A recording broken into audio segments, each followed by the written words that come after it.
ठाण्यात पुढच्या वर्षी शाडू मूर्तीचेच बाप्पा.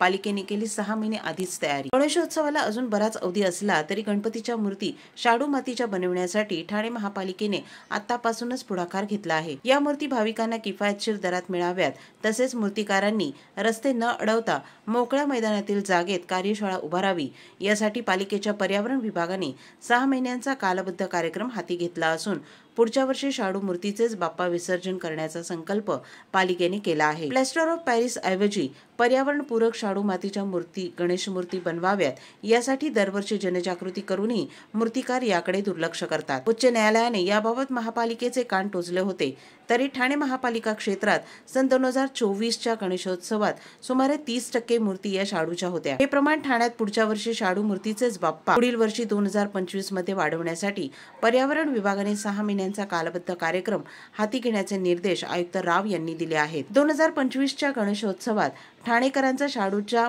मूर्तीकडील कल वाढावा, यासाठी त्या मूर्ती किफायतशीर कशा होतील यासाठी प्रयत्न करावे. रस्तोरस्ती लागणाऱ्या मूर्ती विक्री केंद्राऐवजी केंद्रित पद्धतीने ठिकठिकाणच्या मोकळ्या जागांमध्ये मैदानात स्टॉलची व्यवस्था करावी, म्हणजे रस्ते वाहतूक आणि पादचाऱ्यांना अडथळा येणार नाही याची दक्षता सहाय्यक आयुक्तांनी आपापल्या प्रभागात घ्यावी, असे पालिका आयुक्त सौरभ राव यांनी सांगितले.